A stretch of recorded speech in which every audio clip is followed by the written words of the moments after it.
Hello, and thank you for joining me for this IDIFM Ask the Expert series. So today we've got number 6 of my series. So if you haven't seen the rest, check out the rest of my YouTube channel and you'll see all sorts of different awesome people that have been on the show. So this is number 6. This is Luke Goodwin, a friend of mine who I've met through the PT world. He's a PT and he's got some very, very passionate views and a story to tell. So thank you for joining in, and here we go.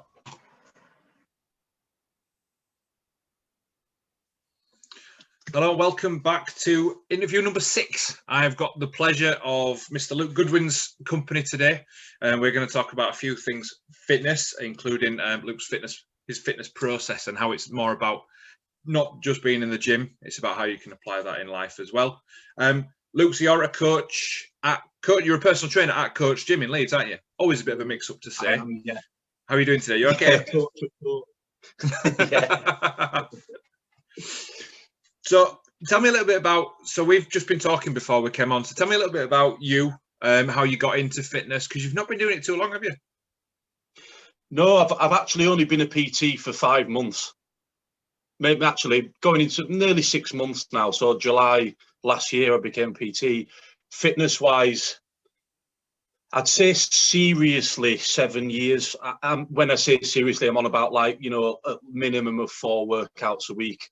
Before that, it was just a little bit inconsistent. I mean, I've always had a general fitness background because my dad was in the army. So cool. I've always kind of looked up to him, and he always used to drum it into my brain, fitness. But in my early 20s, I kind of lost my way a little bit because, we're working for the weekend, going out too much. And in my early 20s, I was just like, what it's like. I couldn't be bothered with anything. But yeah, I'd say the last 7 years has been like really intense with my fitness, definitely. The fitness. So what was it that made you want to? So of course, July was when we were in lockdown number 1 with the COVID pandemic. What was it that made you take that leap then? To being a PT or into fitness? Yeah. So if I go back before then, so about 4 years ago, I'd say roughly, I started on my PT course, but I ended up just doing a couple of modules and then I left it because I had this business opportunity and I ended up getting into this business and it just consumed my life. Yeah. And then that business just over a year ago, so I think it was around August 2019, the business drilled me into the ground, if I'm honest. It took me to a pretty dark place mentally. And I had to just give it up overnight. I was just like, it was like something holding me down and I just had to release it and get rid of it. Right. And so I had a period of about a month of not doing anything, but what it allowed me to do was reflect on the previous kind of 3 to 4 years, what went right, what went wrong, and what do I want to do moving forward? Because I've done the office jobs, I've worked in so many different industries, and being an employee it's not really conducive to my personality. Okay. So I was like, is there anything I'm actually even good at? It's just like, the thoughts are spinning and I think, well, what's the one thing I do all the time? And like, I didn't arrive at it straight away because fitness is so ingrained into me and so autonomous.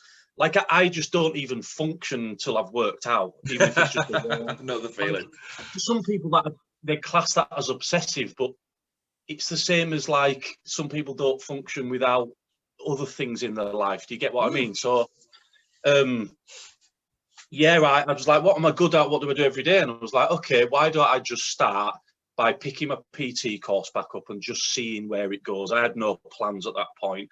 I just needed to focus my mind on something. And I thought learning and education would be a good start. And then I worked my way through level 2, got that passed, then worked my way through level 3, passed that. And I was thinking, okay, let's have a crack at this, being a personal trainer, and just see how I feel about it, if I'm any good at it, and where it takes me. So I qualified in March last year, which was during lockdown. I got my certificate through. Yeah. I'm like, I've just qualified as a level 3 PT and I can't PT. So I was like, Yeah. You know what I mean? I know I could have gone the route of remote or online, but I felt I always wanted to develop experience in a gym first to kind of arm myself with skills and attributes before I went into the remote or online world. So yeah, I just thought I just again put everything into my workouts during lockdown number 1, and then Jim just put this Instagram post out. We're looking for PTs. Wasn't expecting anything of it. I just thought I'll fire my CV over. Went in for the interview, and then the rest is history, really. So that's kind of the long version of how I arrived at being a PT, really. But I mean, for me, it tells me a lot about you, because you didn't want to just jump into online. It's obvious that for you, actually being face to face and being in person is important about the whole process. Massive, mate. Massive. So what would you say? So reflecting back on the first few months, then obviously it's not been a normal kind of environment. You've been able to train people, not able to train people. We've been in a position similarly, because I'm in the same position as a PT, where we can train people outside, then we can't, then we can. So there's that inconsistency there. So how have you found building the relationships with your clients then? Honestly, I've loved every minute of it. I think the business that I was involved in previously literally involved me working from home from a laptop all the time. Right. And the reason for a lot of the issues I had wasn't necessarily the business, but what it caused in terms of social isolation. Yeah. And one of the reasons when I kind of worked through my PT qualification and then decided I wanted to work in a gym, that was heavily motivated by me needing to be face to face again. Yeah. I needed to be, even if it wasn't a client, it's just being around people, letting my personality come out, because I felt the 4 years working on my business, it really suppressed who I was, and I kind of lost touch with my own identity. So I needed to challenge myself and put myself in social situations where it kind of unearthed my personality again. So that was a monumental driving force for wanting to be back, you know, face to face with people. But honestly, I know there's been challenges, but I've really loved it. I think you know, for say a PT that's been doing it 5 years, for example, I think they'd struggle, because previous to that, not that it's been plain sailing, there's always obstacles and hurdles, but they haven't been interrupted by a pandemic. No. So to them, they're like, oh, this is awful for my business. For me, it's been hard, but it's been more hard personally. I haven't.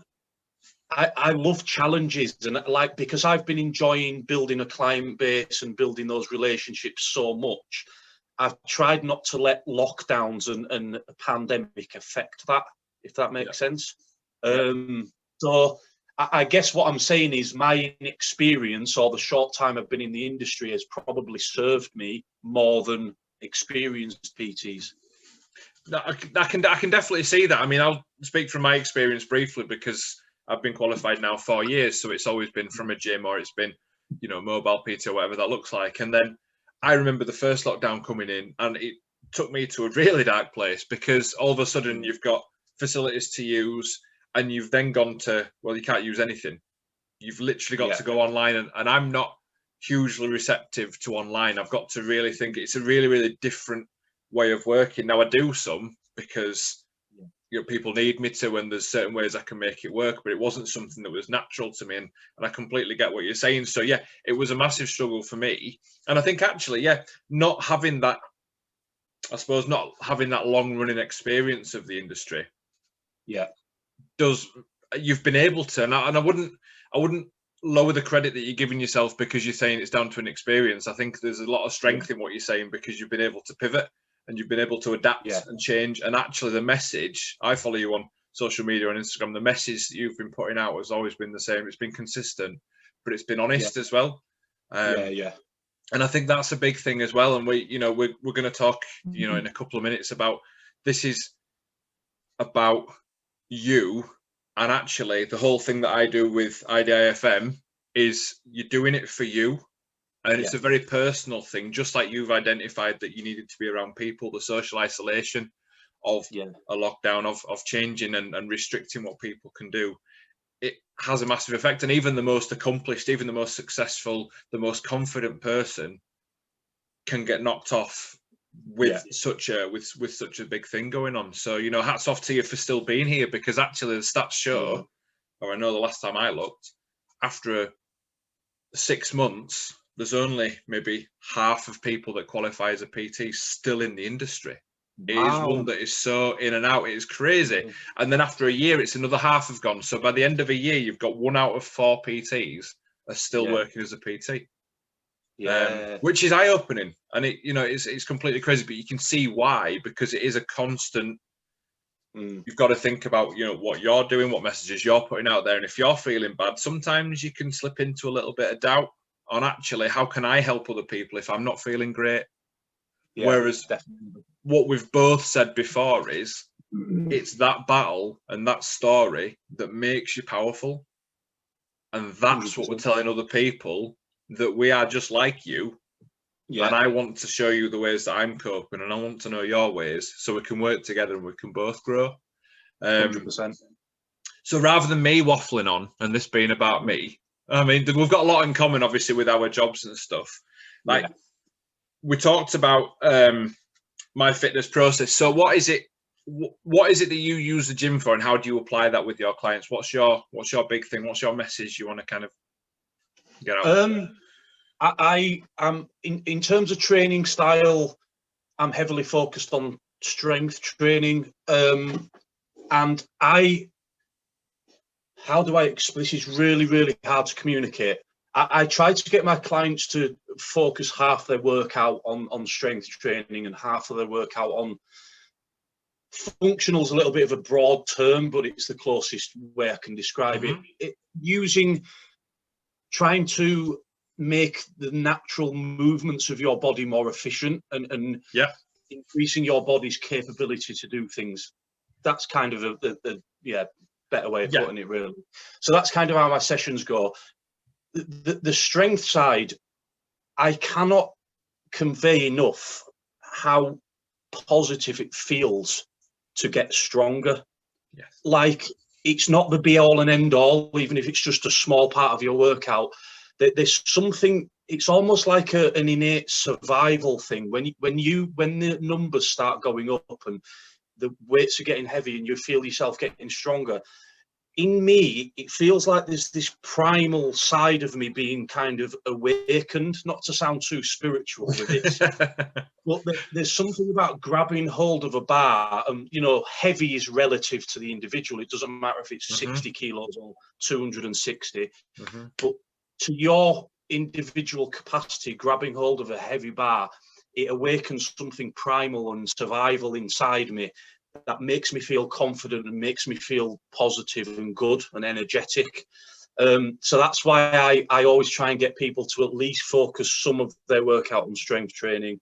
And then obviously the rest is the ability to be able to make your body move. And I think that kind of combination of those two things is a really, really solid place to start. From that, then you can kind of go, I want to focus more on cardio, I want to focus more on conditioning, on movement. You can go in any direction you want, but I think if you have a base of decent strength, decent functionality, you really cannot go wrong. So yeah, does that kind of answer the question? Yeah, of course it does. Yeah, I mean, from what you were saying there, that primal instinct, I completely understand that, and I get that. And anyone watching this that enjoys throwing a bit of iron around, or whatever barriers you're constantly trying to break in your journey, even out with fitness as well, but we'll get onto that.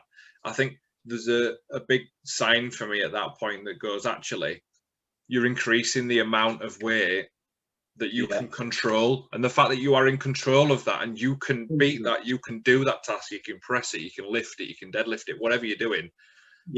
It comes down to that control.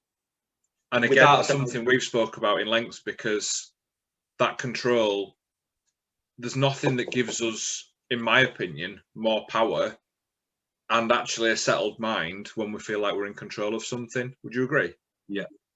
Oh, mate, honestly, I think it's the understanding and context of certain words that needs to be communicated, because some people look at control and see it as a negative thing, but we don't mean, you know, controlling other people and in a bad sense. We mean, what can we actually impact to benefit our lives? And when it's just you versus the weight that you're trying to lift, it's all on you. It's not your spotter, it's not your mate, it's not anybody else but you. And the power that creates inside you and the strength it gives you is monumental. And that's it just builds a better person. And you can apply that. If I look at myself, I was like the skinny kid, and you'll have heard this before, so many men get into lifting. But when I achieved the muscle mass growth and the strength growth, I was like, okay, I'm no longer the skinny kid. What more do I want? But then I went into other areas of fitness.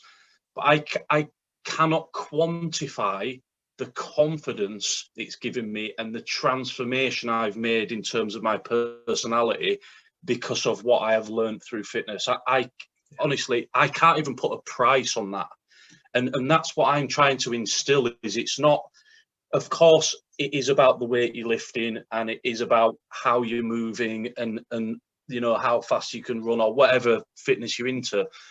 But we need to look, not just look at that as a precise thing. We need to look at what else that creates within your mind. So does increasing the weight lifted give you confidence? Does it make you see things more positively? Does it give you more energy? Does it give you more consistency and discipline? And I don't see that conveyed anywhere in the fitness industry. Nobody talks because it's not sexy enough, is it? It's not sexy enough to go, oh, this is my client. Now they're more confident, they're more disciplined, and they're more consistent. Yeah. Unless it's paired with an image in, you know, in an attractive. But does that make sense? Yeah, like I really. No, go on. I was going to say, like, social media nowadays it can feel like a place where it's littered with transformational photographs, which are fantastic, and anyone that's gone through that journey deserves massive applause, kudos. You know, it does take a lot. It takes consistency as well, but it's not all about then feeling in a place where you want to wear a swimsuit where you wouldn't have before. That can be, if that's someone's goal, that's someone's goal. But like you said, there seems to be possibly, and social media is a weird one because it tends to give you what it thinks you want. So we may not be seeing the whole picture. However, there is a feeling that it doesn't necessarily marry up with building a better person or building a stronger person or that kind of mental side of it as well. Yeah. I think, I mean, I need to emphasize this, that like, if I look at, we've all got an element of vanity in us. And I'm not in any way suggesting that should be ignored, because just to give you a really silly example, I'm really picky at how my t-shirts fit me.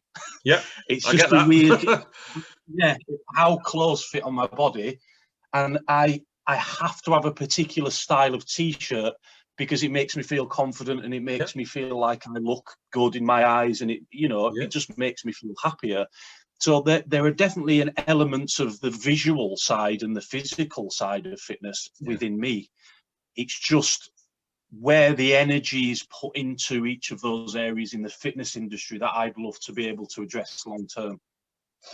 Yeah, because it's one of the things that we know gets results is consistency, and it's not just the work that you put in that workout. It's the workouts that are after that, and it's the ones that are before that as well. Just like a lot of things. So obviously we're just talking about workouts at the minute. But what that also means is that your goal, you getting to your goal, isn't tomorrow. It might not be. And this is why we set smaller goals and then we set bigger milestones and bigger ones, because all the smaller steps will get you eventually to where you want to be. But sometimes, I know I've finished workouts in the past before I've had a bit of a mindset shake recently, and you finish them and you go, oh, I ain't done enough, or, you know, I'm not there yet, or we're getting patient. And I think life now throws convenience at us and everything comes now. Amazon, all the other stuff means that we want everything right now. And it's quite difficult to see that actually from that workout, you may not feel like you've absolutely given 110%. But that doesn't mean that you're not making improvements in other ways where it might be the way that your body moves when it's doing that, doing that move, the control you've got over it, as we've said before, the resilience, and actually the fight of you being able to go, do you know what, I'm going to try something a little bit harder today. I may not get it perfect, but I'm going to try it. And that's showing resilience in you as well. I think a story that I read in a book, I don't know which book it was a few years ago, and it's a really good kind of way of describing goals and how to achieve them, is if you imagine the east and west coast of America, and you want to drive from, say, the east coast to the west coast, but it's foggy, and the west coast exists, but you can't see it. But by driving into that fog over and over again, that eventually you're going to hit your goal of hitting the west coast of America. And it's the same. It's like building blocks, isn't it? It's very, very, it's nice to visualize and have imagination of the end goal, but it's all those little things you're doing over time. The process of that is so important. And without that process, and without trusting that, and without building those blocks, you're never ever going to get to that result you desire. But also underneath the result is every little tiny thing you've learned along the way, and the character development, and just all the attributes that you develop in the process of achieving, what you desire to achieve. Yeah, it's definitely sometimes we just need a little bit of a shake to see that that's a process. Quite rightly, like you said about the house. So you go on a journey where you're starting to build a house. Now you don't actually have a functioning house until you've fitted every brick. But every time you put a brick down, you are one step closer to building a house. 100%. And there is a quantifiable journey there to get you to where you want to be. And it's exactly the same with fitness. And actually, I would say, that applies to other things in life. So it can apply to your personal life. It can apply to business success, at work, personal development, things like that. It always takes some little steps to be able to get you there. And maybe we're in a good place at the moment, because I think because of what's been going on in the last year, there's a lot of people who are now reprioritizing what's important, because of the restriction on what we can and can't do. And that's a good thing, because I think it tells us to slow down a little bit and maybe enjoy the process. And one of the biggest things I've taken from it is actually enjoy today. There was somebody, and I can't remember for the life of me who said it, but life is a bunch of nows. Now's now. And in a couple of minutes you'll have the next now. And right now will become the past now, but it is a bunch of snapshots. And if you don't try and enjoy or try and make the most of every one of those, and what are you getting out of life? I'll tell you what, you said you were going spiritual there. I just blew up in the universe of personal development and mind stuff there. But when you start thinking on that level, it's less about that convenience. It's less about getting things now, getting the results now, getting the 6-week holiday body, or lose 2 stone in 4 weeks or something like that, or some of these crazy wild claims that we see. And us as professionals, we know there's more to it than that. You're not signing up to that because you're going to get that. You're signing up to a lot more, hopefully, if the plan's good enough. But you just reminded me, and sorry to go off topic, but there's just something you said in that. It is, the one thing I've learned and I've heard this mirroring thing before. I'll try and explain it. You attract what you are in a sense. So everything I learned within PT was like, who's your avatar? Who's your target market? Blah, blah, blah. What I found is I haven't done any of that. I've kind of, in a way, weirdly, I've ignored everyone's advice, right? This is what I did. I ignored everyone's advice. Sounds so silly. But I said for 3 months, I'm going to do it my way, because what that means is that will be the most natural me that I can possibly give to this position and to this client and to this industry. If that doesn't work, then I will take on bits of advice and try to add it to myself to get clients and get business. But what I found was that it worked, because I was so naturally who I was in that environment, because I wasn't putting pressure on myself, that I seemed to attract people who were more like me. Mm-hmm. So my clients haven't ended up being, oh, I want to lose a load of fat, or I want to do a load of cardio. They've been more like what my values are and what I like to get out of the gym. And I haven't consciously done that. No. It's almost like they've mirrored they've seen something that I don't even know is there. Mm-hmm. And does that make sense? And that's been the most profound and interesting thing that I've found since being a PT. Is I thought I had to mention that because she just reminded me. Yeah. No, I'm glad you said that, because I've had exactly the same experience. And from speaking to people, and when business was a little bit low, thinking, right, how can I get some more people to work with? And you get told to find a niche, to find your perfect ideal client and sell to them, and it's all about sell, sell, sell, sell. Now, I've never been a textbook salesman. Yeah, I've always gone by my gut, and it sounds like you're very much the same. But what we have to realize is we are our own niche. Yeah. So rather than us searching for the client that we want, let the client come to us that wants to work with us, because they believe in the same values, because they like the way we do things.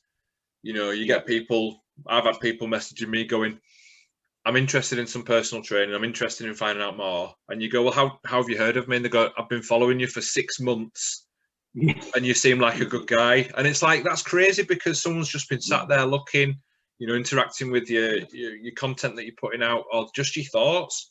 And that, again, that's another process that should be quite natural rather than being forced. The content, it's so much more genuine when it comes at maybe the spur of the moment. You might just have a thought like you did then. I've always got time for just random thoughts like that, because actually that's when it's, when it's most prevalent. 100%. And, and you end up, again, I've got some clients that have made incredible transformations. We're talking 9 stone in 18 months, 2 years. So, and I've got a couple of people that have done some really big things in terms of numbers, and that that's one goal. But I can't count. I haven't got enough fingers to count the amount of people that I've worked with that have made changes in their life, who they are, gone from hating the thought of even doing exercise to wanting to exercise every single day, to buying a bike when they'd never wanted to go and buy a bike. And it's everyone's got different, I suppose everyone gets different benefits from it. It's not necessarily a physical change, it can be. And at the moment that I've got the most people messaging about, because they just want an hour to themselves. Yeah, without a doubt. Without having to, I suppose, and also almost having a PT relinquish control. So they might be in a job, or they're a parent, or a carer, or they've got family that they're looking after and they're responsible for. And actually they want a bit of time where it's, I'm not going to think, I'm just going to do. I'm going to exert some energy, I'm going to do a workout, and I'm going to listen to what he says. And, and that can be the biggest thing for people. So it's not just a goal thing, is it, at all? No, definitely not, mate. No. Is that Punisher t-shirt, by the way? Yeah, I think it is it? Yes, it is. Yeah. It's all right. It really fits, mate. I just like the way it fits. That's what it's about. That's what it's about. Yeah. It's about being confident. But there's nothing wrong with vanity. No. It's one of the biggest I find is it's about not judging people. Just taking if you can learn to slowly take away judgment from most things in life. We all have times where we laugh at a meme or something, or we get an opinion and we have a laugh. But if you can take away that judgment and just go, well, that person identifies as them and are confident because they look good, because they feel they look good. That's fair enough. Some people would call it vanity. Some people would see it negatively. Well, actually, it's not. Yeah. Another person might, feel good because, I don't know, they can do a skill, or they might just feel good. And, life itself and society may not see it as a conventional, normally attractive, or whatever it may be, but they feel confident. Good on them. Yeah. It's such a personal journey. And, like we said, it's about finding someone's backstory. I'm going to use my comic book reference because I'm all about superheroes, and it's finding someone's backstory to be able to find out what the strengths and attributes are of that person and start to unearth that and make somebody realize, or take someone on a journey as a personal trainer to realize that they are strong, they are resilient. And actually, if there's things that start to worry or make you anxious, actually that's something that needs looking at, because that's the powerful bit. Not the stuff that you can already do. That's the powerful bit, because if you can get over that or understand that, you know, that's going to take you so much further into it. 100%. So gone are the days of drill sergeants, you know, boot camps and do this, do that, do this. No, I'm not. That's not me. There's a time and place for a, you know, push at the end of a set, or, you know, briefly, or like, I don't know. I think it's about reading your client and knowing which strategy or tool to use to push them towards, you know, their goal. But I'm not an army style boot camp. No, that's just not. I think if I was to ever do anything like that, it'd be marketed in such a way. So it'd be like, listen, this is going to be a boot camp and it's going to be fucking tough. And I am going to shout at you. If you don't like that, you're not going to attract the people that are, you know. Yeah. But if I was to employ or, you know, buy PT sessions, I'd be a bit concerned if there was a drill sergeant type. I don't think that's the role of a personal trainer at all, to be honest. But each to their own. Well, absolutely, and I think it's about setting the expectations, isn't it? So I think we've got two things that I've learned from what we've said and from my journey, and you know, please come in if there's anything else. But do what you feel you can do and what feels natural, because you bring the best out in yourself, especially if you're in a role where you're coaching someone. You should never. Uncomfortable is not a bad thing if you're building experience, but you should always be within the realm of your skill set and the things that you want to do.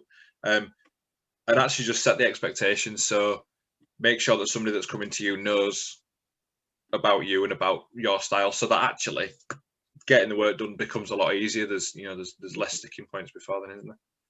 Definitely. So I think we're going to wrap up in a second, but what I want from you, and I'm going to put you on the spot here because I never even told you I was going to ask, but if there was one thing that you could say to somebody, so we've had New Year, New Me, it's middle of January now. So people often think, you know, New Year, we've gone back down in a lockdown, but forgetting about that for a second. If you had one tip for somebody that's going through this whole, I want to make a change, but I'm not sure how, or I'm struggling a little bit, or I've tried New Year, New Me, and it's not really working. One piece of advice that you give them. On my best piece of advice is you need to take advantage of windows of opportunity. So what I mean by that is if I apply that to people's mental health problems and how fitness can help, someone giving you advice when you're on your lowest of low days and they're telling you, oh, you need to go for a run or you need to work out, isn't good advice. When you feel so low, you can't do anything. Mm-hmm. But there will come a time where you feel slightly better. And there'll be a window of opportunity where your mood is slightly elevated, you feel a little bit more energetic, you feel a little bit more positive, and they're the opportunities you need to seize. And that's how I dealt with my own depression and my own mental health problems. When I was at my lowest and I felt numb and emotionless, I sat through that and experienced that pain. And I did not that I got comfortable with it, but I accepted the emotions for what they were. I didn't force anything else. I didn't put myself under pressure, but I said, there's always tomorrow. And when I felt a little bit better, I saw that as a window of opportunity to do something positive. And that's all I'd suggest to people. There's going to be days when you feel awful, where you don't want to work out. And I'm not going to say to you, just get shit done and overcome all these barriers. That's not who I am. What I would say is tomorrow is a new day. And if you feel slightly better, take advantage of that window of opportunity and try to do something positive. So that's kind of how I live my life. I think the problem with that is if you allow this negativity to compound and you're going week in, week out in the same kind of mood, but at that point I think you need to see someone more specialized in you know, mental health and seeking advice. But you know, for the general person, everybody knows when they feel slightly more energetic, positive, their outlook's better. And I think if you seize that day and seize that opportunity, yeah, it can have a remarkable effect on yourself. Yeah, awesome. And that opportunity can be something tiny, can't it? But it's Tiny.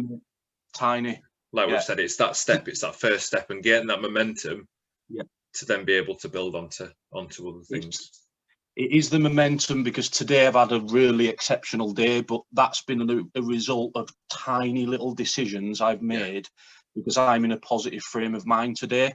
And the fact that I've really took advantage of my day will then help me in my negative moments and my low moment. Do you know what I mean? Yeah. So, yeah, because I always think it's good, just as a side point, to maybe write down what works on a good day, or the things that make you feel good, and then actually refer to them when you're not feeling so good, because you know it's you telling you that this has worked for me before. So there is proof enough that I have felt good doing this or after doing this. So it can be something you can try as well when you get into that. But I think, like you said, for the person that's trying the new year, new me, that's maybe struggling to get some momentum about, they've maybe trying a new diet plan or something like that, or a new workout regime, but it's been stopped because of lockdown. It's apply, learn, see things that are online. I think for me, see some of the people that you enjoy watching the content of, read it, apply little bits of it, see what works for you. And if it all works for you, then it'll gain a lot more traction, because the more often you can do it, the more success you're going to have from it, aren't you? Definitely. If anyone, I'm sure that people are going to have loads of questions based on this, mate. So if anyone wants to get in touch with you, what is the best way? Best way is probably Instagram at Gooders8585. Perfect. I will put it below the video as well, because I will be uploading this onto YouTube, so I will link it below as well. And do you know what? Thank you. I know we've been waiting a few weeks, and I know you've been ill, you've been poorly, haven't you? And you've had a few things gone on. So thank you for taking the time out tonight, buddy. No, it's been good. Enjoyed it. Right, I will speak to you soon. Thank you. And if anyone wants to message, have a look below the video for the details, and we'll see you all soon. Awesome. Cheers, mate. Speak to you soon.